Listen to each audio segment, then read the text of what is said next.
खुदावंद यीशु मसीह नाम में तमाम ओराइन टैबरनेकल के अफराद को सलाम। जितने मुकस्सिन हैं खुदावंद यीशु मसीह नाम में सबकी सलामती हो। मैं बहुत खुश हूँ खुदावंद में कि हमें भाई ने मौका दिया कि हम यहाँ पर आ सकें, और भाई के एक ख़ास मकसद के लिए कि भाई ने हर माह में जो है ये रखा है अपने दिल में कि यहाँ पर इस मीटिंग को जारी रखा जा सके। ये आपके लिए और हम सब के लिए शर्फ की बात है, क्योंकि यही वाहिद मुकाम है जहाँ से हमारी डेवलपमेंट, हमारी तरक्की होती है। तरक्की को आप सब समझते हैं। अगर किसी इलाके की तरक्की होनी हो तो वहाँ पर अगर सड़कें बन रही हैं, मकान अच्छे बन रहे हैं, स्कूल कॉलेज बन रहे हैं, तो वो उस इलाके की तरक्की होती है। इसी तरह हमारा रूहानी जिस्म है, जब रूहानी जिस्म की तरक्की के लिए भी हमें वो तमाम काम करने होते हैं जिससे हमारे मसल्स स्ट्रॉन्ग हो सके। आमीन। सो मेरे अजीज़ो, कलाम मुक़द्दस की तरफ हम बढ़ते हैं। कलाम मुक़द्दस में से पहला यूहन्ना उसका पहला बाब, उसकी 5 से 7 आयत की तिलावत करेंगे। सो मेरे अजीज़ो, गौर से सुनिएगा। सो खुदावंद के कलाम में यूँ मरकूम है, उससे सुनकर जो पैगाम हम तुम्हें देते हैं वो ये है कि खुदा नूर है और उसमें ज़रा भी तारीकी नहीं। अगर हम कहें कि हमारी उसके साथ शराकत है और फिर तारीकी में चलें तो हम झूठे हैं और हक पर अमल नहीं करते। लेकिन अगर हम नूर में चलें जिस तरह के वो नूर में है तो हमारी आपस में शराकत है, और उसके बेटे यीशु का खून हमें तमाम गुनाहों से पाक करता है। खुदा उनके कलाम के पढ़े और सुने जाने के वसीला से हमें बरकत मिले। आमीन। एक लम्हा के लिए हम अपने सरों को झुकाएंगे, अपने आप को खुदा के हैंड ओवर करेंगे ताकि खुदा का कलाम हम पर खुल सके। सो हालेलुया, प्रेज गॉड। कदूस कदूस मेहरबान प्यारे आसमानी बाप रब्बुल फाश पा खुदा, मैं तेरा नहायत शुक्रगुजार हूँ तेरी शफ़क़त और तेरी रहमत और तेरी मोहब्बत के लिए कि खुदावंद जो तू हम पर खोलता है पा खुदा, तूने इस मोहब्बत को खुदावंद अपनी दुल्हन के लिए ही रख छोड़ा है पा खुदा, क्योंकि दुल्हन के साथ ही तू मुकाशफे खोलता है। मेरे प्यारे आसमानी बाप, आज मैं शुक्रगुजार हूँ इस कलीसिया के लिए, ओराइन टैबरनेकल के लिए पा खुदा, और ऐ खुदा इन कीमती मुकस्सीन के लिए जो आज यहाँ पर मौजूद हैं, ताकि खुदावंद आज के कलाम को अपनी ज़िंदगी के लिए सीख सके। पा खुदावंद मिन्नत करता हूँ भाई नज़ीर को, इस तमाम कलीसिया को खुदावंद बरकत दीजिए पा खुदा, और ऐ खुदावंद मैं अपने आप को तेरे पाक रूह के हैंड ओवर करता हूँ पा खुदा। खुदावंद होने दे कि आज ऐ खुदावंद तेरे खुदावंद कलाम की रहनुमाई से खुदावंद तेरे लोगों की रहनुमाई हो पा खुदा। खुदावंद मैं अपने आप को, अपनी अकल और अपनी दानिश को पीछे रखता हूँ। तुझे ऐ खुदावंद वेलकम करता हूँ खुदावंद कि आज ऐ खुदावंद तू इस टूल को इस्तेमाल कर पा खुदा, ताकि खुदावंद ये टूल जहाँ जहाँ पर लगे पा खुदा, इन बदनों में शार्पनेस, इन बदनों में निखार आए पा खुदा, इन बदनों में चमक आए पा खुदा। मेरे प्यारे खुदावंद बड़ी बरकत देना पा खुदा। मिन्नत करता हूँ पा खुदा, जिस मकसद के लिए खुदावंद इस खुदावंद फेलोशिप मीटिंग का खुदावंद, इस बेदारी की मीटिंग का खुदावंद आगाज़ किया गया है, तो खुदावंद हकीकतन तौर से खुदावंद इस इलाका में बेदारी आए पा खुदा, यहाँ के लोगों में बेदारी आए पा खुदा, ताकि खुदावंद यहाँ से तेरे लोग निकले पा खुदा, तेरे खुदावंद भेड़ों तक जाए पा खुदा, ताकि रैप्चर जल्द से जल्द हो सके पा खुदावंद। बड़ी बरकत देना और मेरी इस दुआ को सुनना और कबूल फरमाना खुदावंद यीशु मसीह नाम में, आमीन। तशरीफ़ रखिएगा। सो खुदावंद यीशु मसीह नाम में तमाम बुज़ुर्गों को, आए हुए खादमीन को, बच्चों को, बहनों को और नौजवानों को खुदावंद यीशु मसीह नाम में सलाम। सो आज का जो मज़मून है वो है खुदा के साथ रफ़ाकत रखना, यानी रफ़ाकत बहुत ज़रूरी है। खुदा के साथ रफ़ाकत बहुत ज़रूरी है। हालेलुया। सो खुदा, जो नबी कहते हैं कि खुदा पहले तन्हा था, लेकिन खुदा का जो मतलब होता है वो है इबादत करवाने वाला, जिसकी इबादत की जा सके। इबादत तब की जा सकती है जब कोई दूसरा हो। मैं अकेला ही यहाँ पर खड़ा हूँ, सुनने वाला कोई ना हो तो मैं किसी को सुना नहीं पाऊंगा। सुनाने के लिए दूसरा शख्स होना चाहिए। खुदा ने इस काम के लिए क्या किया, उसने रफाकत के लिए फिर किसी को क्रिएट किया। खुदा फरिश्तों के साथ रफाकत रखता, करूबियों के साथ उसके साथ रफाकत रखता, लेकिन उसके बाद खुदा ने कुछ किया। हालेलुया। यहाँ पर हम तारीकी के बारे में पढ़ते हैं कि लिखा है कि उसमें ज़रा भी तारीकी नहीं। दूसरे नंबर पर हम पढ़ते हैं शराकत। शराकत का लफ्ज़ जो है फेलोशिप जिसे हम कहते हैं, या आपस में मेल मिलाप, या हम कह सकते हैं संगत, कि दो लोगों का आपस में एक मजबूत रिश्ता होना। मजबूत रिश्ते को क्या कहते हैं जी? रफाकत। जैसे दो लोग खड़े हों, आपस में बातचीत कर रहे हों, आपस में एक दूसरे की चीज़ों को बांटे, आपस में एक दूसरे की बातों को शेयर करें, उसे क्या कहते हैं? रफाकत। रफाकत के मतलब को पहले समझना ज़्यादा ज़रूरी है कि हम रफाकत का मतलब क्या है और हम रफाकत में किस तरह से आगे बढ़ सकते हैं। हालेलुया। और तीसरे नंबर पर है खून। यहाँ पर लिखा है 7वीं आयत में लिखा है, और उसके बेटे यीशु का खून हमें तमाम गुनाहों से पाक करता है। पाक कौन सी चीज़ करती है जी? खून करती है। खून क्या करता है? पाक करता है। खून का काम है हमें पाक करना। पाक होने के लिए खून ज़रूरी है। आप अगर हैकल के स्ट्रक्चर को देखें तो वहाँ पर बर्तन होता था। जब तक बर्तन में लहू मौजूद होता था रहम जारी रहता था, लेकिन जब लहू साइड पे होता था तब रहम नहीं, तब इंसाफ होता था, अदालत होती थी। नबी कहते हैं मैं इस बात से डरता हूँ, वो कहते हैं मैं अदालत में खड़ा नहीं होना चाहता। नबी कह रहे हैं कि मैं अदालत में खड़ा नहीं होना चाहता। अदालत में क्या है? कांटा जाएगा, छांटा जाएगा, उसका हिसाब होगा। अगर मैं कहूं कि मेरा हिसाब करे तो मैं 1 मिनट में साइड पे हो जाऊंगा, लेकिन जब किसी पर खून डाला जाएगा तो वो बच जाएगा।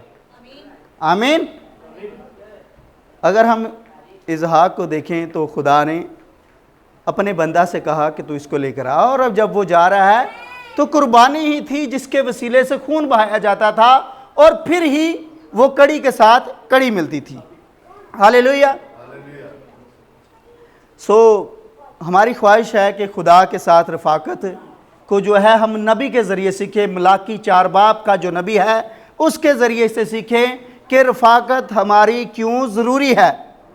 ये मुकाशफा कौन खोल सकता है? नबी ही खोल सकता है। अगर मैं कहूँ कि मैं अपने आप से कोई मुकाशफा लेकर आया हूँ तो ये कुछ भी नहीं है। मैं इस मुकाशफे को इन किताबों में से लेकर आया हूँ, और ये किताबें जो है नबी का बोला हुआ कलाम है, जो नबी ने बोला है और नबी से हम तक पहुँचा है। आमीन। हम सबसे पहले खुदा ने रफाकत के लिए किसको बनाया? फरिश्ते थे, उनके साथ रफाकत थी, लेकिन खुदा अब किसी और के साथ भी रफाकत करना, उसके लिए खुदा ने किसे बनाया? इंसान को बनाया। आप सब जानते हैं खुदा ने किसे बनाया जी? इंसान को बनाया।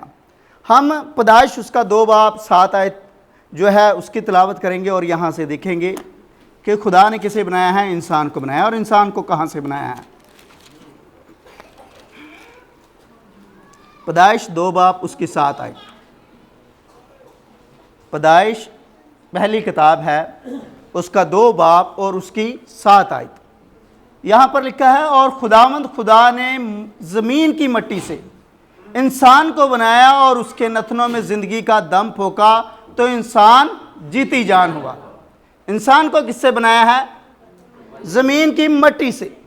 जब खुदा ने इंसान को ज़मीन की मिट्टी से बनाया तो नबी कहते हैं खुदा ने जब ज़मीन की मिट्टी ली तो उसमें क्या थे? 16 एलिमेंट थे, 16 अनासर थे। 16 अनासर मैं आपको समझाना चाहूँगा। 16 अनासर जैसे लोहा होता है, मैग्नीशियम होता है, सल्फ़र होता है, जिंक होता है, तांबा होता है, नमक, ये सारे जो हैं खुदा ने वो तमाम जो हैं वो एशिया ली, और उन तमाम मिली जुली चीज़ों को लेकर उसने इंसान को बनाया। ये टोटल कितनी थी? 16। और 16 का जो अदद है ये मोहब्बत का अदद है। अब 16 का अदद मोहब्बत का अदद है, तो मोहब्बत का अदद होने के लिए कुछ सबूत भी होने चाहिए। 16 का अदद मोहब्बत का अदद है क्योंकि हम काजियों की किताब में जाएं तो वहाँ पर 16 काजी थे। कितने काजी?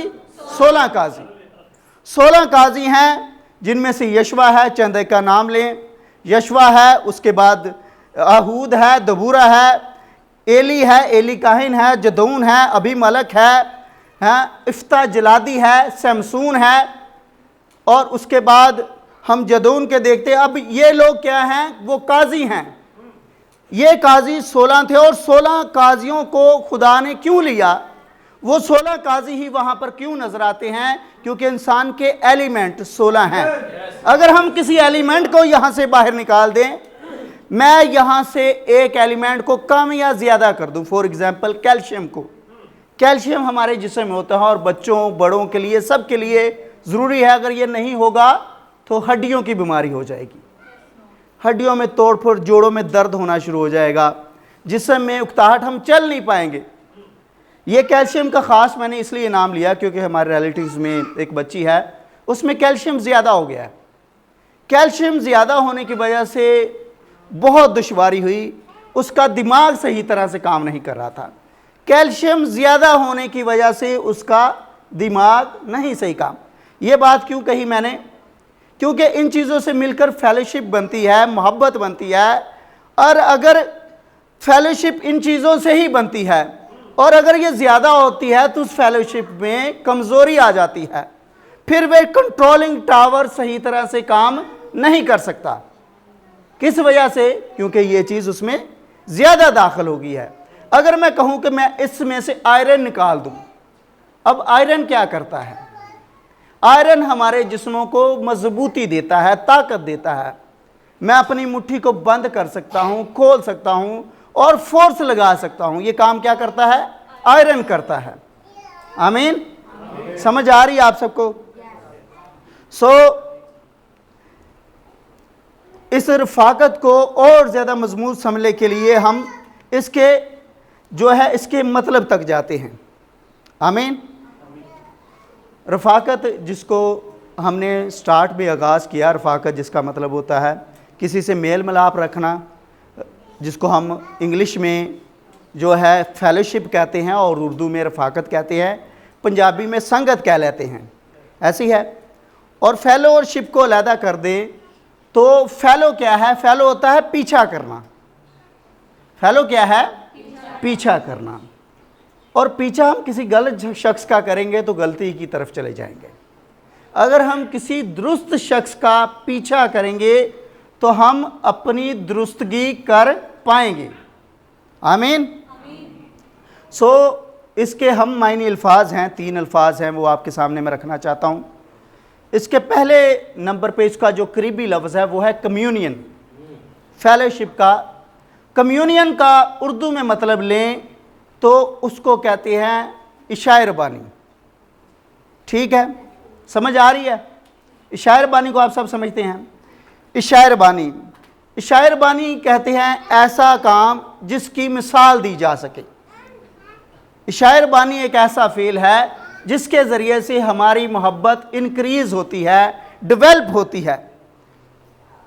अमाल की किताब में जब रसूल जमा होते तो क्या होता था? वो इशा यानी कि रोटी तोड़ते थे, एक दूसरे के साथ रफ़ाकत रखते थे, तालीम देते थे और दुआ में मशगूल रहते थे।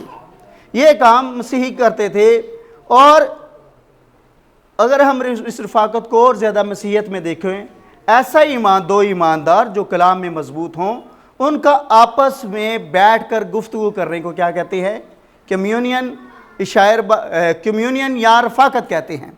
हम इसके और ज़्यादा गहरे मतलब में जाएं तो वहाँ पर उस रफ़ाकत में कौन लोग शामिल होते थे?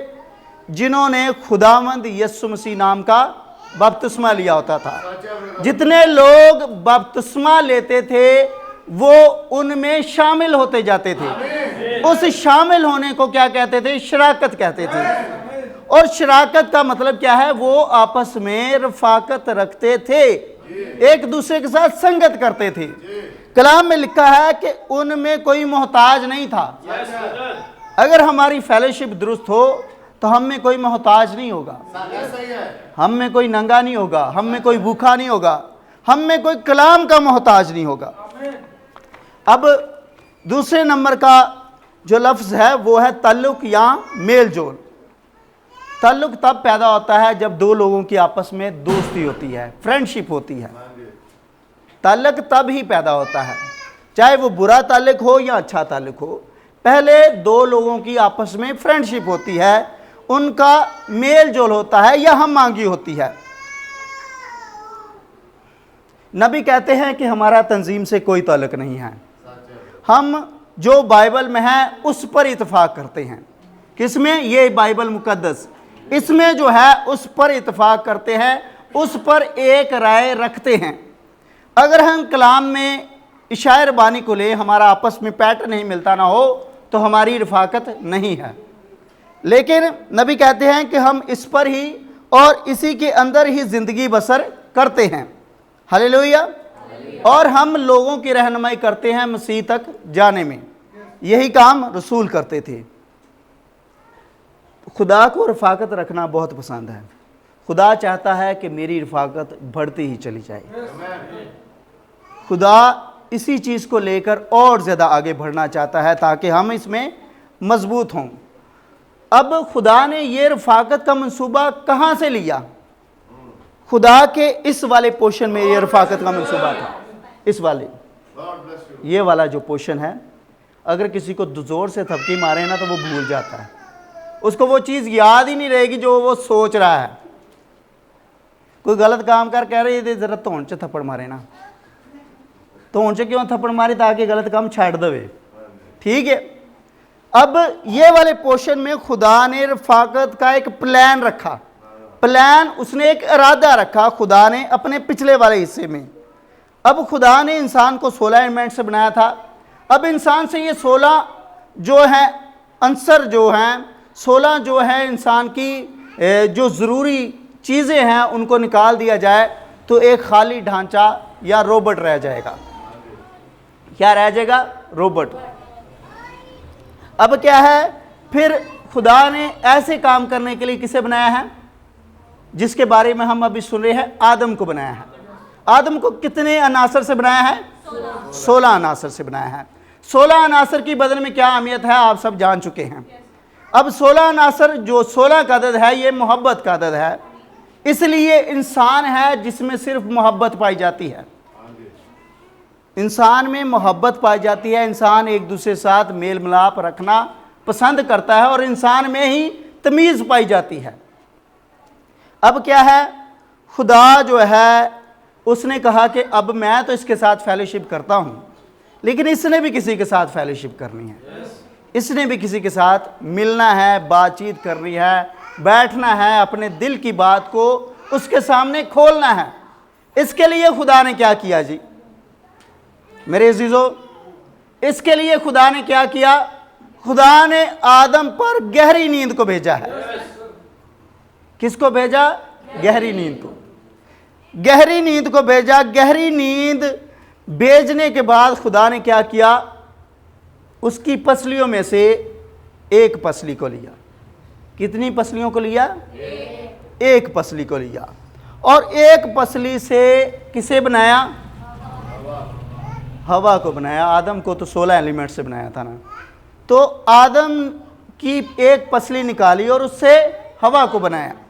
अब हवा को जब बना लिया तो अब खुदा रफाकत करने के लिए आता था और उसका एक वक्त था, बाइबल मुकद्दस में लिखा हुआ है। आपसे पूछना चाहूँगा कौन सा वक्त था? शाम का वक्त। खुदा आपको बरकत दे। शाम का वक्त था। ठंडे वक्त में खुदा आदम और हवा से बातचीत करने के लिए आता था। अब खुदा जब बातचीत करने के लिए आता था तो क्या होता था? खुदा उनको आवाज़ लगाता था और वो आते थे ताकि वो खुदा से गुफ्तगू कर सके। हालेलुया। अब नबी कहते हैं कि ये एक मुकम्मल रफाकत थी। क्या थी?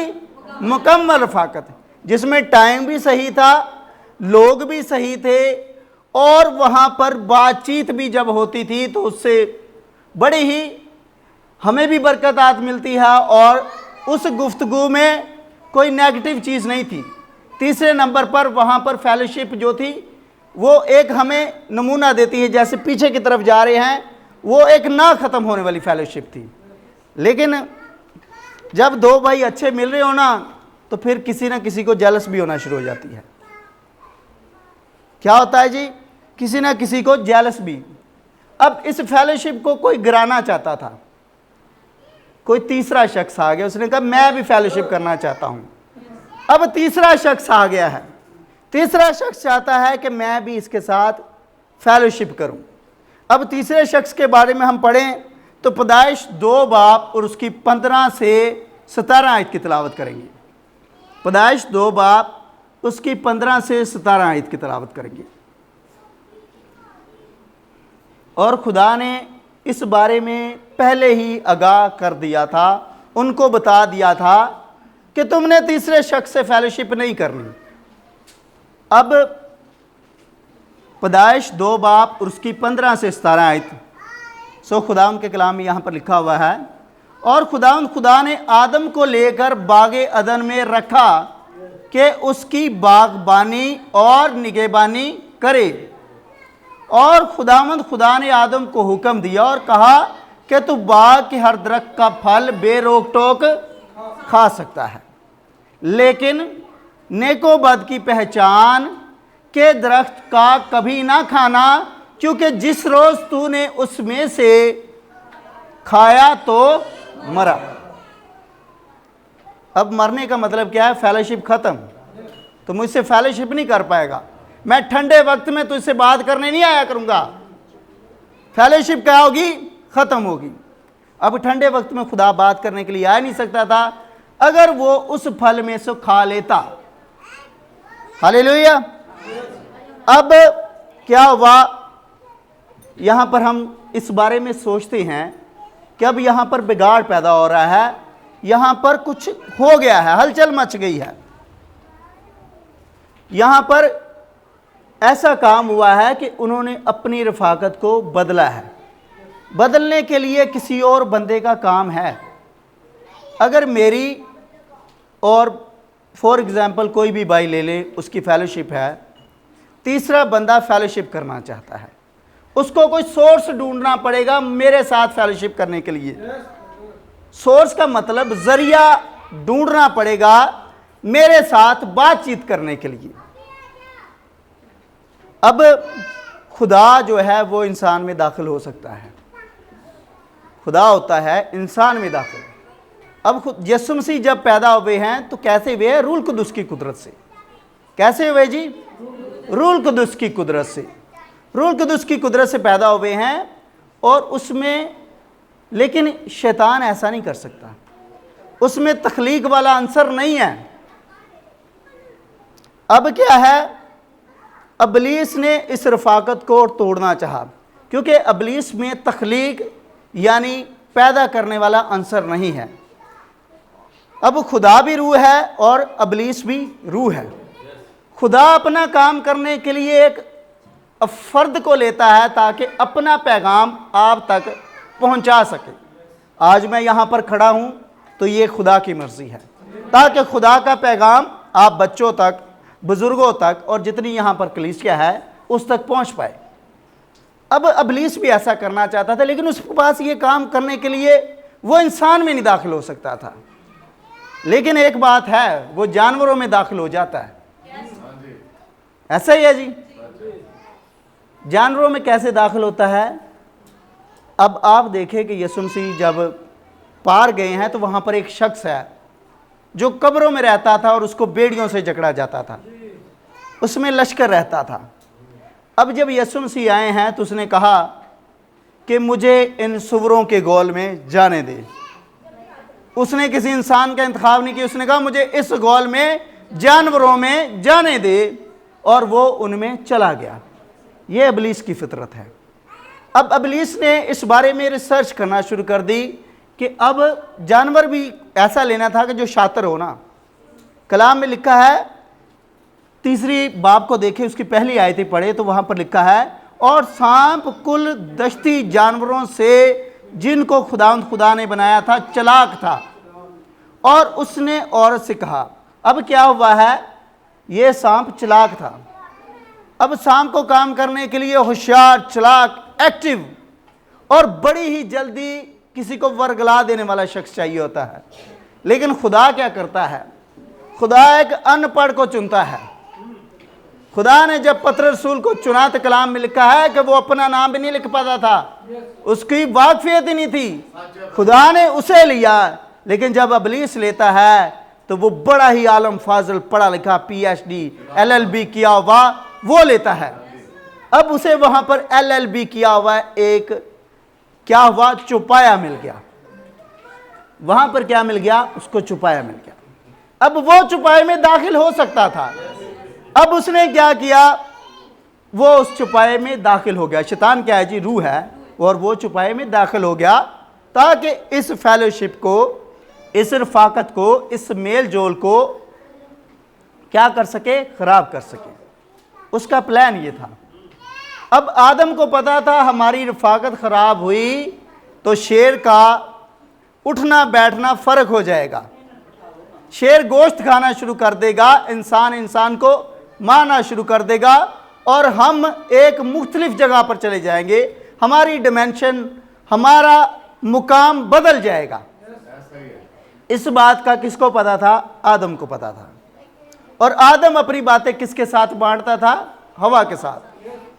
नबी कहते हैं कि खुदा ने आदम और हवा के चुगिर्द कलाम की एक बड़ी बार दायरा लगाया था। और आदम ने जब शैतान को यानी कि सांप को चुन लिया, तो शैतान बड़ा चालाक था, उसको पता था कि इस दायरे में मैं तो जा ही नहीं सकता, दायरे के अंदर जाऊंगा तो रफाकत होगी ना, तो फिर टूटेगी। अब उसने ऐसा रोज करता रहा, उसने ऐसी प्लानिंग की और जाता रहा। अब जो जिस बंदे को कोई असाइनमेंट, कोई उसको टारगेट दिया जाता है तो उसके बारे में जांच शुरू कर देता है, और पहले दिन ही मिल नहीं जाता और जांच शुरू कर देता है। तो क्या होता है, वो उसको जांच दी जाए इस बाइबल कवर के बारे में कि इसको आपने बनाना है। एक आम शख्स को ले लें, वो जिसको सिलाई करनी भी ना आती हो, तो उसको ये बाइबल कवर बनाना बड़ा दुश्वार हो जाएगा, दिक्कत आएगी उसे। उसको सबसे पहले इस कवर के बारे में सीखना पड़ेगा और फिर वो इसको सीखेगा। अब वो उसके बाद गिर्द चक्कर लगाना शुरू हो गया। और नबी कहते हैं कि हवा ने उस कलाम का जो दायरा था उसके बाहर झांका। अब उसको ये मौका मिल गया तो उसने कहा अब मैं फेलोशिप कर पाऊंगा। अब क्या हुआ, उसने हवा के साथ फेलोशिप करना शुरू कर दी। अब हवा ने देखा कि ये बंदा मेरे शोहर से ज़्यादा कदावर है, कद में ज़्यादा है। कलाम में लिखा है कि उनसे जो पैदा हुए वो क्या थे, जब्बार थे, जिनके नाम हैं, जिन्होंने बड़ी बड़ी इजादात की हैं, क्या थे जी, जब्बार थे। अब उसने कहा कि ये मेरे शोहर से चालाक भी ज़्यादा है, यानी बड़ा चालाक बंदा है, और ये एक्टिव बड़ा है, और ये फट से ढूंढ लेता है और मुझसे बातें भी वो करता है जो मुझे पसंद होती हैं। अब आम सादा बंदा होता है ना, उसको पता ही नहीं चलता जल्दी मैं इसके साथ कौन सी बात करूँगा तो मेरे ना जल्दी से गिरफ्त में आ जाएगा। लेकिन जो चालाक बंदा होता है ना, वो बात ही वो करता है जो उसको पसंद होती है। क्योंकि मेरी भी एक लाइफ गुजरी है, जो चालाक शख्स होता है वो पहले देखता है इसको पसंद कलर कौन सा है, इसको कपड़े कौन से पसंद हैं, ये गुफ्तगू कौन सी पसंद करता है, तो ये मेरे करीब आएगा और मैं कोई ऐसी बात ना करूं जिससे ये दूर चला जाए। अब उसने अपने कंट्रोल में लेकर आना था हवा को। अब उसने पहले नंबर पे शाम का इंतखाब किया और दूसरे नंबर पे उसने वक्त का इंतखाब किया। किसका इंतखाब किया? वक्त का इंतखाब किया। अब वो भी, खुदा भी शाम के वक्त आता था और वो भी शाम के वक्त आता था, गड़बड़ हो जानी थी। वो तो बेचारा वहीं पे उसका पत्ता कट जाना था, लेकिन उसको पता था मैंने अपना टाइम चेंज करना है, मैंने अपना वक्त बदलना है, फिर मैं रफाकत कर पाऊंगा। आप समझ रहे हैं? फिर मैं क्या कर पाऊंगा? रफाकत कर पाऊंगा। तो उसने वक्त का इंतखाब किया। वो सुबह के टाइम आता, किसके पास? हवा के पास। उससे चिकनी चुपड़ी बातें, करता, और आहिस्ता आहिस्ता उसने कहा, जब खुदा ने कहा था कि तू इस नेको बद की पहचान के दरख्त का जो फल है उसको खाना नहीं है, और अगर तू खाएगा तो क्या हो जाएगा, मर जाएगा, फेलोशिप से कट जाएगा। आम अल्फाज में बोल रहा हूँ, तेरा मेरा राबता ख़त्म हो जाएगा। क्या हो जाएगा, राबता ख़त्म हो जाएगा। अब उसने उस फल के बारे में गुफ्तगू शुरू कर दी। किसके बारे में? उसने कहा बड़े दरख्त यहाँ पर हैं, ये दो दरख्त जो लगाए हुए हैं इसके बारे में आज गुफ्तगू करते हैं। उसने कहा कीजिए। उसने उस दरख्त के बारे में गुफ्तगू की शुरू की। उसने कहा इसका फल तुम नहीं खाते। उस हवा ने अब क्या कहा है, खुदा ने कहा कि तूने उसे खाना नहीं है। अब सांप ने उससे कहा, उसने सामने कहा है, पर जो दरख्त बाग के बीच में है उसके फल की बाबत खुदा ने कहा है कि तुम ना तो उसे खाना और ना छूना, वरना मर जाओगे। अब किसने गुफ्तगू की है और हवा ने ये जवाब दिया है। अब सांप कुछ कर रहा है। चालाक बंदा जो होता है ना, वो कुछ बढ़ाता है। अब वो चालाक शख्स था और उसने कुछ बढ़ा दिया। तब सांप ने औरत से कहा कि तुम हरगिज़ ना मरोगे। क्या कहा? तुम हरगिज़ ना मरोगे। एक वक्त में एक बंदा एक ही मालिक की खिदमत कर सकता है कि एक वक्त में एक बंदा दो मालिकों की खिदमत कर सकता है। अब शैतान ने कहा कि कोई बात नहीं है, तुम मुझसे भी फेलोशिप रख पाओगे और उससे भी फेलोशिप रख पाओगे, कोई मसला नहीं होगा, तुम फल खा लो, मरोगे नहीं। जो मरोगे का पॉइंट है वो मैंने फेलोशिप के साथ जोड़ा है, ताकि खुदा अब रफाकत के बारे में ही तो बातचीत कर रहा था। अब ये रफाकत हो रही थी और उस हवा ने क्या किया, उसकी बात मान ली। अब जब बात मान ली है, वक्त का भी आगाज़ हो गया है और उसका भी आगाज़ हो गया, और फिर उसने क्या किया जी, अब ये काम हो गया है। तो अब उसने क्या किया जी, अब उसने जो है उस के बारे में बातचीत की। तो खुदा ने जो है उनकी जब ऐसा काम फेल हो गया तो क्या हुआ, अब रफाकत टूट गई। क्या हुई जी? रफाकत टूट गई। रफाकत की एक चेन होती है, फ्लो चल रहा होता है। मेरा कहने का मतलब है फ्लो, तसलसल चल रहा होता है। तसलसल में जब तीसरी चीज़ आती है तो वो तसलसल टूट जाता है। अब जब तीसरा आया, उसने यानी कि बात मान ली, जैसे मेरी की और भाई भोला की फेलोशिप है। अब इसमें तीसरा भाई आ जाए तो वो क्या करेगा, इसको मेरे बारे में गलत सलत बताता जाएगा। अब उसने कहा, अब एक हिसाब से ये खुदा ने कहा कि तुम मरोगे और वो कह रहा है नहीं मरोगे, और उन्होंने बात मान ली। और फिर क्या हुआ, वो रफाकत टूट गई। शैतान का मकसद यही था कि ये रफाकत टूट जाए, इनमें बिगाड़ पैदा हो जाए। हालेलुया। अब जब रफाकत टूटी तो पहले उन्हें कपड़ों की ज़रूरत नहीं थी पड़ती। अब जब रफाकत टूटती है ना, जो चीज़ें आपके पास मौजूद होती हैं वो जाती हैं, फिर आप उसको लेने के लिए कुछ करना पड़ता है। अब पैदाइश 3 बाब उसकी 8 से 9 आयत पढ़ें तो यहाँ पर लिखा है, मैं पढ़ता हूँ, पैदाइश 3 बाब और उसकी 8 और 9 आयत। और उन्होंने खुदावंद खुदा की आवाज़ जो ठंडे वक्त बाग में फिरता था सुनी, और आदम और उसकी बीवी हवा ने आपको खुदावंद खुदा के हजूर से बाग के दरख्तों में छुपाया। तब खुदावंद खुदा ने आदम को पुकारा और उससे कहा कि तू कहाँ है। अब छुपाया किससे है? खुदा से छुपाया है। और किस चीज़ से छुपाया है? पत्तों से।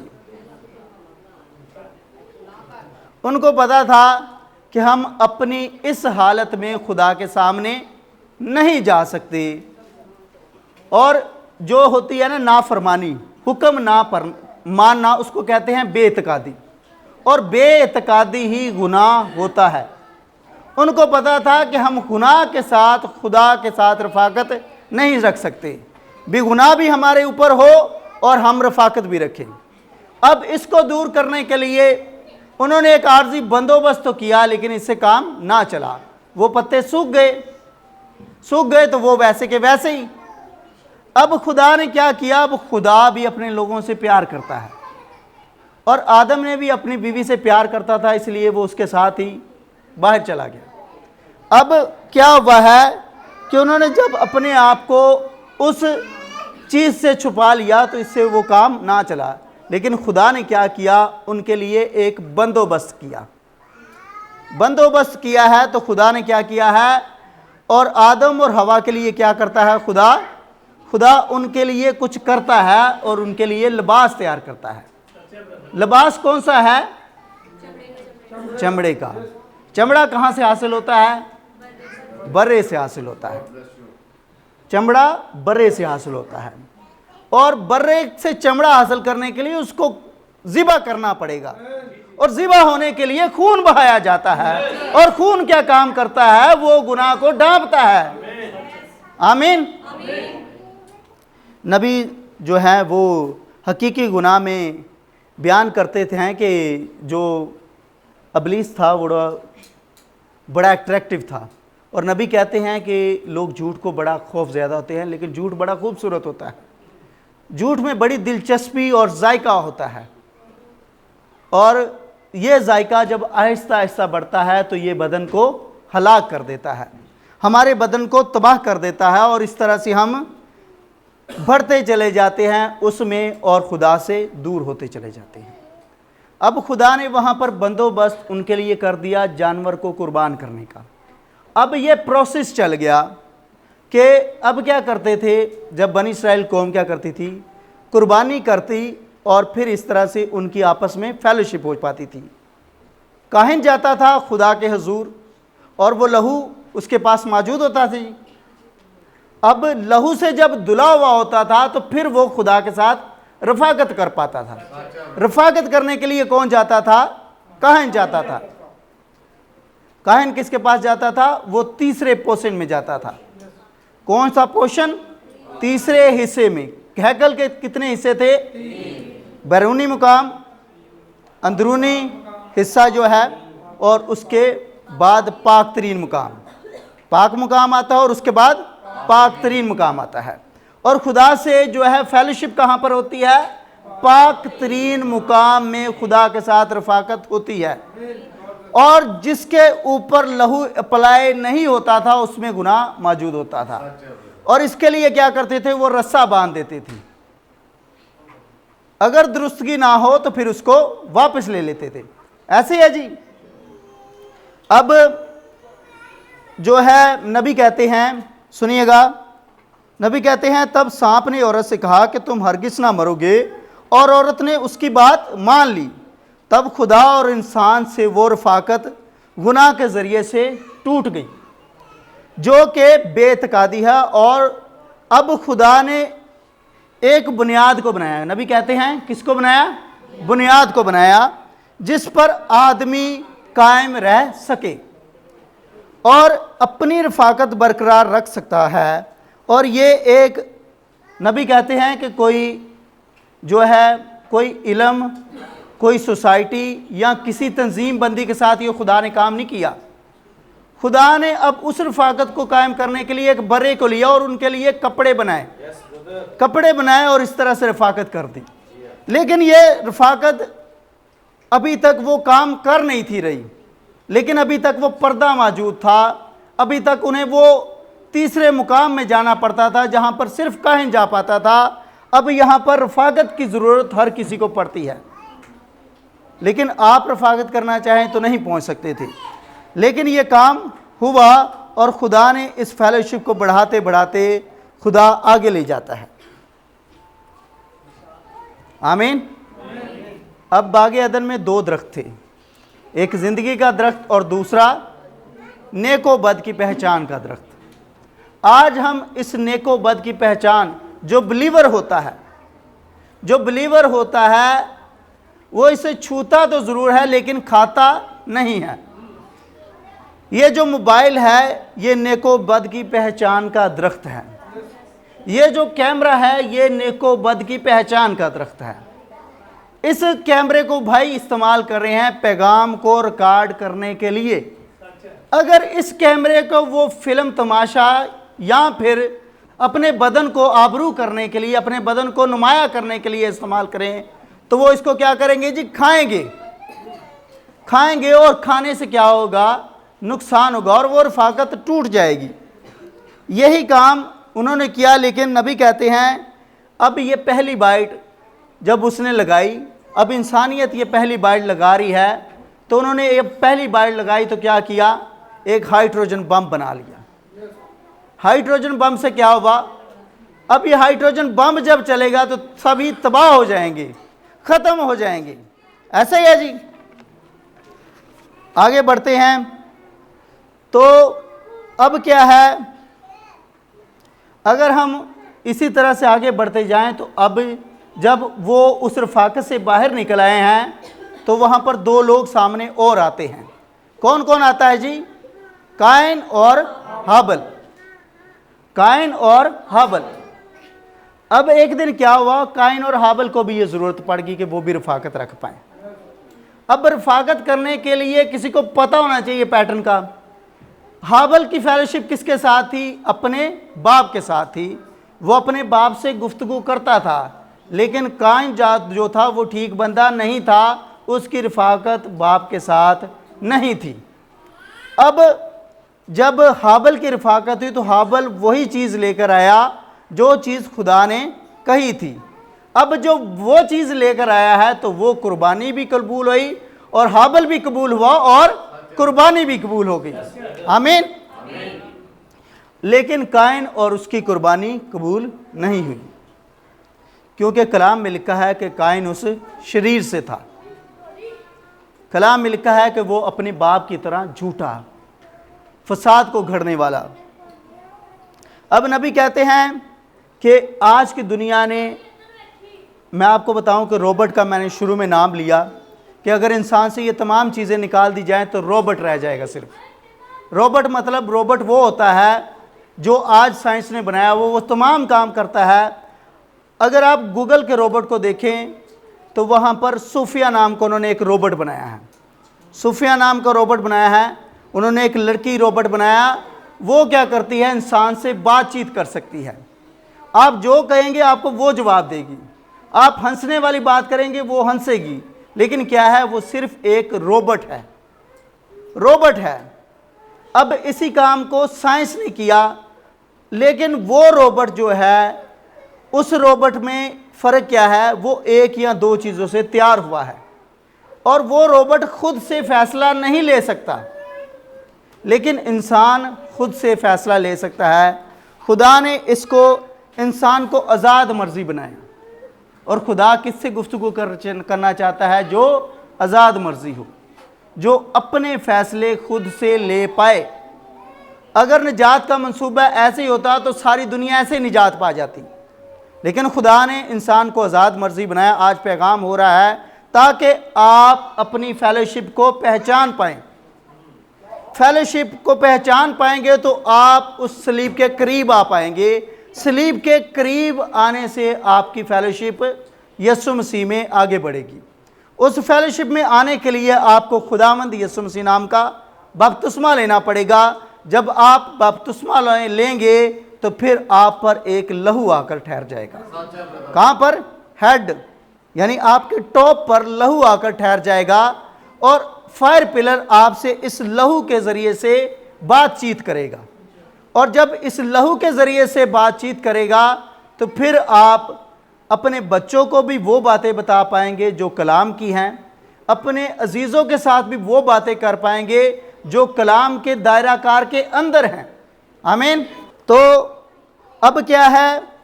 अब खुदा ने कहा कि अब इस जो है इन सब को बहाल करना था। बहाल करने के लिए नबी कहते हैं कि खुदा को खुद आना पड़ा, एक बदन इख्तियार करना पड़ा ताकि हम सब की फेलोशिप उसके साथ हो सके। आमीन। और जब वो कलवरी पर सलीब पर आया तो वो पर्दा बीच से फट गया। आमीन। अब वो पर्दा क्या हुआ जी? बीच से फट गया है। आपके सामने एक पैगाम है जो है शैतान का अदन। नबी ने इस पैगाम में चंद एक जो है बयान करना चाहे इसके फेलोशिप के बारे में, वो आपके सामने पढ़ना चाहता हूँ। उसका जो कोड है वो 54 है। खुदा का मकसद ये था कि रफ़ाकत के वसीले अपनी खुसूसियात का क्या करे जी, इजहार करे। किसके ज़रिए? रफ़ाकत के ज़रिए अपनी खुसूसियात का इजहार करे। जब मैं अपने बाप के अंदर था तो मुझे इसका इल्म ना था, लेकिन जब मैं उससे पैदा हुआ और उसका बेटा बना तो मैं उसकी सिफ्त था। क्या था? सिफ्त था। अपने बाप के वजूद का हिस्सा था। इसी तरह आप अपने बाप के वजूद का हिस्सा हैं और हवा के और खुदा के फर्जंद होते हुए हम खुदा की खुसूसियात का क्या है जी, हिस्सा हैं। खुसूसियात किसी को कहते हैं, किसी को सिफ्त जो होती है उसको खुसूसियात कहते हैं। क्या है जी? जो उसके अंदर थे हम बदन बने जैसे कि वो बदन बना, ताकि हम एक दूसरे के साथ रफ़ाकत रख सकें और ज़मीन पर खुदा का ख़ानदान हों। क्या हों जी? ख़ानदान। दो लोगों की रफ़ाकत होने से ख़ानदान बनता है। चर्च में एक खादम आता है, जब खादम अपनी ड्यूटी सर अंजाम देता है तो कलीसिया बनती है। जब कलीसिया बनती है तो वहाँ से दुल्हन का जन्म होता है। आमीन। अब नबी कहते हैं, जी हाँ, इब्तिदा में खुदा की मर्ज़ी यही थी, हर चीज़ उसके इख्तियार में थी और उसने इंसान को बाग़े अदन में आज़ाद मर्ज़ी का मालिक बना कर रखा और कहा, बेटा ये सब कुछ तेरा है। अब उसके मुंह में क्या कलाम था? 10 से द लॉर्ड। जो उसने कहना था वो होना था।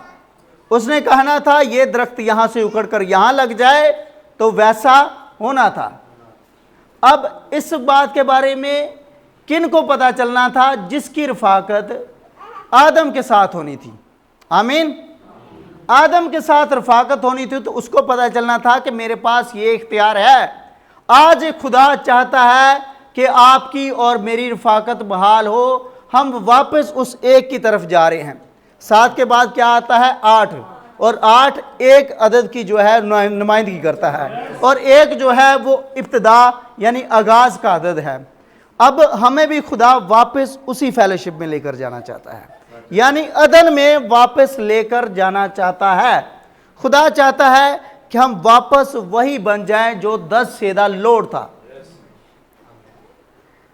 आज साइंस हैरान हो रही है कि तब ये काम होते थे। अब साइंस इस कड़ी को ढूंढने की कोशिश कर रही है।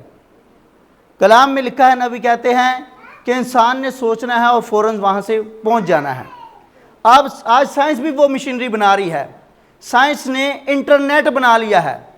इंसान सोचता है किसी भी सियारे के बारे में तो सैटेलाइट वहाँ पर पहुँच जाती है। आप गूगल मैप पर, गूगल का जो नक्शा है वहाँ पर इस चर्च का आप एड्रेस लिखे तो आप यहाँ पर पहुँच जाएंगे। अब ये कैसे हो पाया? अब ये कलाम जो है ये उस वक्त हुआ है, लेकिन ये उस मकसद तक नहीं पहुँचे। लेकिन खुदा हमें वापस लेकर जाना चाहता है ताकि हम उसके लहू के नीचे रहकर रफ़ाकत रख पाएँ और वो काम सर अंजाम दे पाएँ और हम अब्दी बन जाएं। आमीन।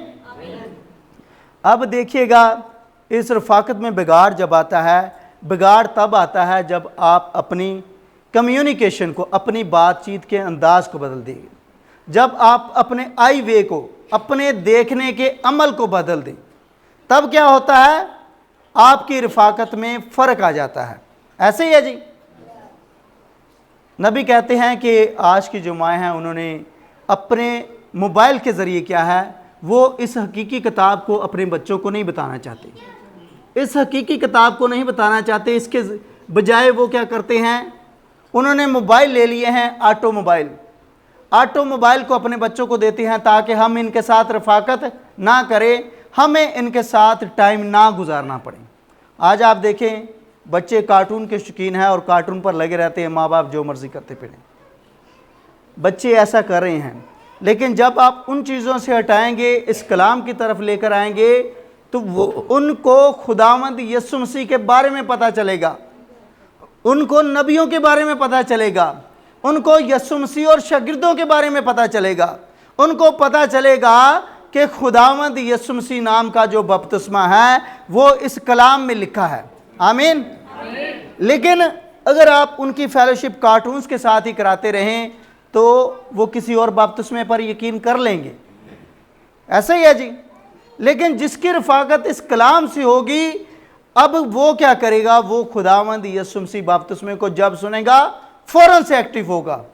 उकाब पर जब रोशनी पड़ती है तो फौरन से वो एक्टिव हो जाता है और उसका रुझान खुदा की तरफ हो जाता है।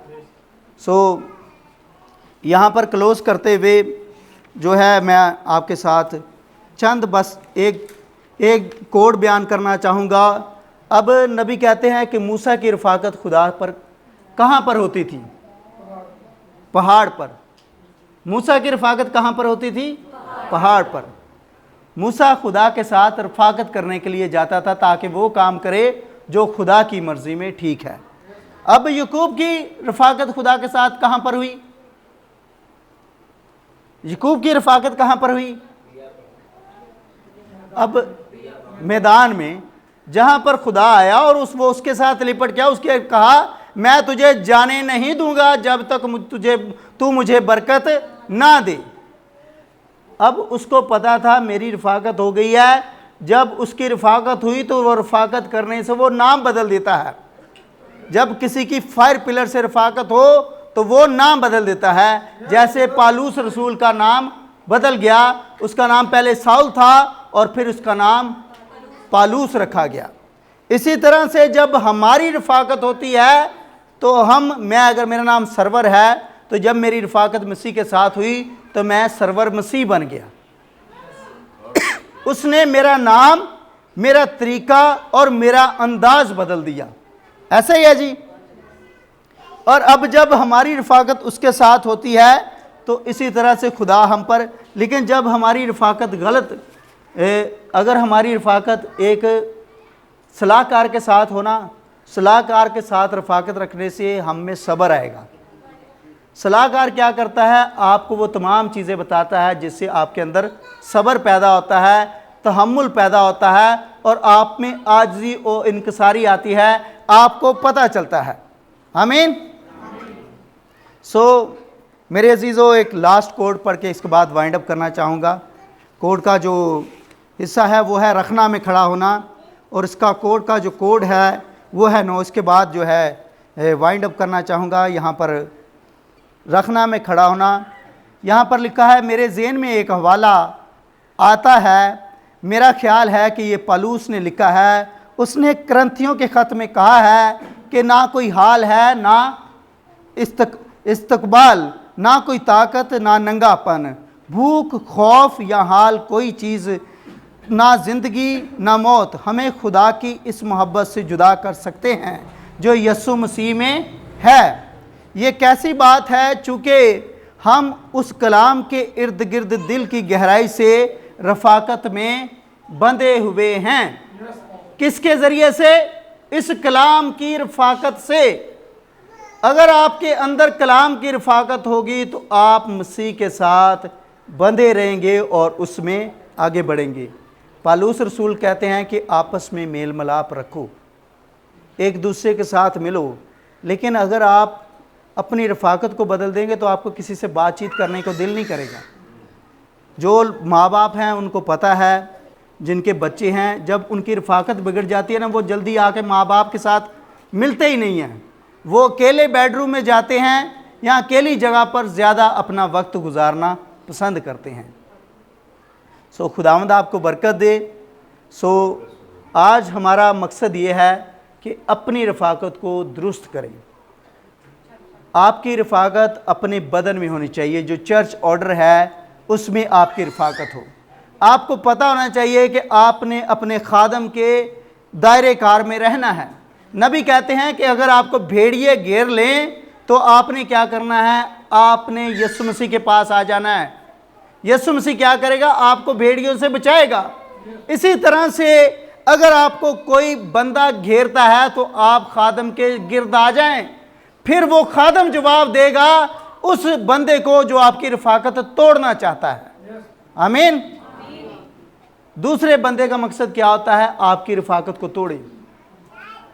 हमें खुदा ने एक खादम दिया है, वो खादम ही आपको वक्त की ग़िज़ा दे सकता है। उस खादम को पता है कि मेरी भेड़ की फितरत क्या है। उस खादम को पता है कि मेरी भेड़ को दूध कब चाहिए और पानी कब चाहिए। वो खादम ही आपको वो चीज़ें दे पाएगा। लेकिन जब दूसरा बंदा आएगा आपके साथ, सिर्फ आपको हरा बाग ही दिखा पाएगा, इसके अलावा कुछ नहीं दिखा पाएगा। लेकिन जो आपका खादम है वो आपको जो कहेगा वो आपको देगा भी। आमीन। हम अपने सरों को झुकाते हैं और खुदा से दुआ करते हैं कि खुदावंद, आज जो हमने रफ़ाकत के बारे में सीखा है कि रफ़ाकत का पैगाम जो तूने हमारे खोला है, होने दे कि हम इस रफ़ाकत में कायम रहें, होने दे कि हम इस कलाम के दायरा कार में और ज़्यादा मजबूत हों। आमीन।